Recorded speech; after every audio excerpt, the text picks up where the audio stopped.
ఒకటి న్యాయపరమైన సలహాలు కానీ పరిష్కారాలు చూసుకుంటూ ఇవాళ దాదాపు 50,000 వరకు ఫిలప్ చేసుకుంటూ ముందుకు పోతున్న తరుణంలో మీ అందరూ కూడా ఈరోజు దసరా ముందు మీ ఇంజనీర్గా అపాయింట్మెంట్ ఆర్ఎల్ వారి చేతుల మీద తీసుకుంటున్న సంబంధంగా మీ అందరూ కూడా ఒక రిక్వెస్ట్ చేస్తున్నాం. ఈ ప్రభుత్వం చెప్పిన విధంగా ఖాళీలను భర్తీ చేస్తూ ఇంకా ఎన్ని ఖాళీలు అన్ని భర్తీ చేసుకుంటూ జాబ్ క్యాలెండర్ కూడా ముఖ్యమంత్రి గారు రిలీజ్ చేసి దానికి తోడు మిగతా 20-30 లక్షల మంది యువకులు చదువుకున్న వాళ్ళు ఉన్నారు. వారికి ఏం చేయాలి? పెద్ద 10 సంవత్సరాలు ఉన్న తెలంగాణలో ఏమైనా ఆలోచించడం అప్పుడున్న ప్రభుత్వం. కానీ గౌరవనీయులు మన ముఖ్యమంత్రి గారు స్కిల్ యూనివర్సిటీ అని ఈరోజు పెద్ద క్యాంపస్ తీసుకుని సంవత్సరానికి 10,000 మంది ఆనంద్ మహేంద్ర అని ప్రముఖ ఇండస్ట్రీకి దాన్ని చైర్మన్ గా పెట్టి స్కిల్ యూనివర్సిటీతో పాటు మీ అందరూ కూడా ఇంజనీరింగ్ చదువుకున్న సబ్జెక్ట్ నాలెడ్జ్ ఉంటుంది. కానీ మీ ప్రాక్టికల్ లేక మీ సెలెక్ట్ కాలేకపోతుంది. 2-3 లక్షల ప్రభుత్వ ఉద్యోగాలు ఫిలప్ చేయడమే కాదు, ప్రతి నిరుద్యోగికి ఉపాధి కల్పించాల లక్ష్యంతో స్కిల్ యూనివర్సిటీ ఏర్పాటు చేసే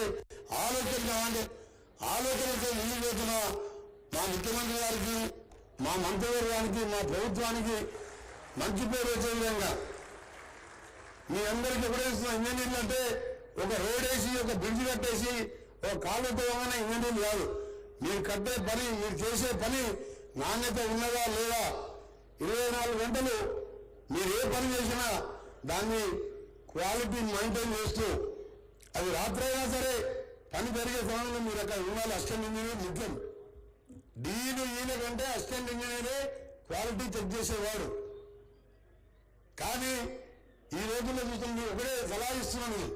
ఎందుకంటే ఇటీవల చూస్తున్నాము ఇంజనీర్లు విచారణకు హాజరవుతుందంటే ఎంత బాధ అనిపిస్తుందో మీరు చూడండి.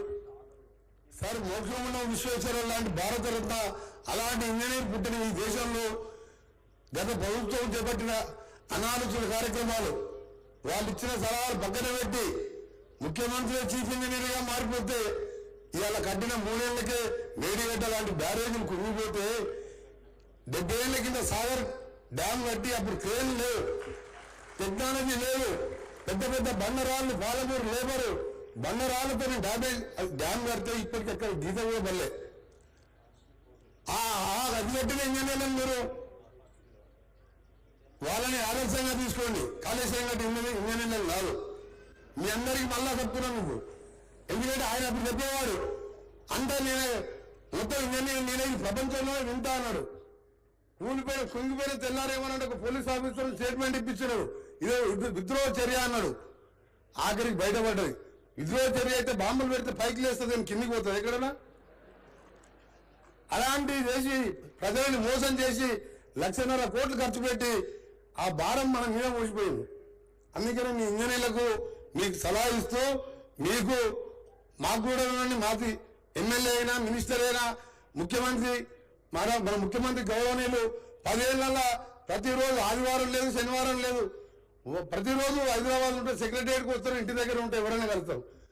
గత ముఖ్యమంత్రి గారు 10 ఏళ్లలో 10 సార్లు కూడా సెక్రటరియట్ రాలే. అంటే పనిచేసే ప్రభుత్వానికి మాటల ప్రభుత్వానికి చేయండి. మీది ఉదాహరణ తీసుకోండి. ఇంజనీర్లది 2022 అంటే 3 ఏళ్ళు అయింది మీకు ఎగ్జామ్ కండక్ట్ చేసి. ఇవాళ అపాయింట్మెంట్ ఆర్డర్లు అది కూడా కాంగ్రెస్ ప్రభుత్వం వచ్చింది కాబట్టి ఇంకా లేకపోతే ఇంకా 5 ఏళ్ళు పెండింగ్ ఉంటుండే మీకు. రేపు పొద్దున కేటీఆర్ అంటారు, ఇక కేటీఆర్ గారు ట్విట్టర్లో పెడతారు, మేము అంతా రెడీ చేసాం ఆర్డర్లు ఇచ్చినట్టాడు. మీరు వచ్చి 10 ఏళ్ళు అయింది. మా ముఖ్యమంత్రి గారు ఏ ఆర్డర్ ఇచ్చినా మీరే చేస్తామంటారు. నువ్వు 2 ఏళ్ల కింద అంటే 3 ఏళ్ల కింద ఎగ్జామ్ పెట్టి 2 ఏళ్ళు అధికారం ఉన్నావు కదా, అప్పుడు ఎందుకు పరిష్కరించలే? చిన్న చిన్న సమస్యలు ఎందుకు పరిష్కరించలే? ఇలా ఆర్ఎంబీలో చూస్తున్నాను నేను మినిస్టర్గా 10 నెలలకెళ్ళి 5 మండలాలకు అసిస్టెంట్ ఇంజనీర్ ఉంటాడు. ఇలా 156 మంది సెలెక్ట్ చేసుకున్నాం. 8 డేస్కి వెళ్ళి న్యాట్లో ట్రైనింగ్ కూడా ఇచ్చేసినాం. ఇక్కడ ఆర్ఎంబీ వాళ్ళు ఉన్నారా మన ఇంజనీర్లు? మీకు అందరూ 8 డేస్కి వెళ్ళి ట్రైనింగ్ అయిపోయిందా? ఓరియంటేషన్ క్లాసెస్ తీసుకున్నాం కదా, మీరు కూడా దగ్గర ఉండి మీకు ట్రైనింగ్ ఇప్పించినాం కదా. మన ఆంధ్రప్రదేశ్ ఉండి ఇంజనీర్గా ఉండి సివిల్ ఇంజనీర్గా ఉండి ఐఏఎస్ వచ్చిన దేశంలో మొట్టమొదటి ఐఏఎస్ ఆఫీసర్ ఇంజనీరింగ్కి వెళ్ళి ఐఏఎస్ వచ్చిన ఆయన ఒక్కరికే, అది ఫస్ట్ అండ్ లాస్ట్. ఆయనను కూడా పిలిపించి మీకు ట్రైనింగ్ ఇప్పించినాం.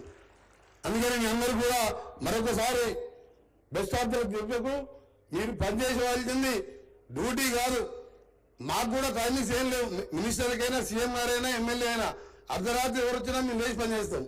మీ ఇంజనీర్స్ కూడా ఎప్పుడెప్పుడో ఇక్కడ వర్క్ నడుస్తున్నా ఆ సైట్ ఇన్స్పెక్షన్ చేస్తూ క్వాలిటీ చెక్ చేస్తూ 1:2:4 1:1.5 3 ఆ రేషియో కూడా మేము చూడాలి. ఎందుకంటే కట్టినప్పుడే కొట్టుకుపోతుంది.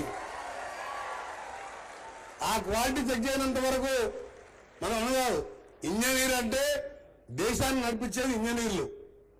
ఫ్లైట్లో ఇంజన్ అయినా, ట్రైన్ ఇంజన్ అయినా, రోడ్లు వేసినా, బ్రిడ్జ్ కట్టినా, ఇరిగేషన్ కెనాల్ కట్టినా దేశానికి వెన్నుముక లాంటి వారు ఇంజనీర్లు.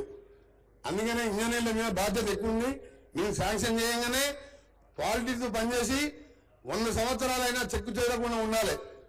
మరొకసారి మోక్షగుండం విశ్వేశ్వరయ్య గారు హైదరాబాద్ 1905లో వరదలు వచ్చినప్పుడు అప్పుడు నిజాం గారు వారు వినిపిస్తే గండిపేట దగ్గర ఈసా నది ఉంటే చిన్నది, అక్కడ గండిపేట రిజర్వాయర్ కట్టించి హైదరాబాద్ వరదలు వచ్చినా ఇబ్బంది లేకుండా ఉండాలని ఆ రోజు విశ్వేశ్వరయ్య గారి ప్లాన్తోనే అది కట్టిండు. ఆ మూసీ తెలంగాణ నది మూసి వికారాబాద్లో పుట్టి దామర్చర్ల మండలంలో కృష్ణా నదిలో కలిసే ఏకైక తెలంగాణ రివర్, అది ఒరిజినల్ తెలంగాణ రివర్. ఇవాళ మురికి కూపంగా మారిపోయి దాంతో చుట్టుపక్కల ఉన్న వాళ్ళే కాదు, హైదరాబాద్, రంగారెడ్డి, నల్గొండలో 1 కోటి మంది ఆరోగ్యాలు, క్యాన్సర్లు, లంగ్ ఇన్ఫెక్షన్ వస్తుంటే దాన్ని ఒక ఛాలెంజ్గా తీసుకున్న ముఖ్యమంత్రి గారు దాని మీద మాట్లాడుతున్నాడంటే వీళ్ళు ఎక్కడ చదువుకుంటారా? ఆయన గుంటూరుకి వెళ్ళి అమెరికా పోయినా నాకు డౌట్ ఏంటంటే గుంటూరులోనే చదువుకున్నట్టు, అమెరికా పోనట్టు. నేను అహ్మదాబాద్ రివర్ పోయినసారి ఎంపీగా, స్టాండింగ్ కమిటీ మెంబర్గా గాంధీ ఆశ్రమం తర్వాత సబర్మతి ఇష్టం పక్క నుంచి పోతుంటుంది. మేమందరం ఎంపీలం పోయి ఆ నీళ్ళు తాగినాం. అది స్వీట్ డ్రింకింగ్ వాటర్ లా ఉన్నది.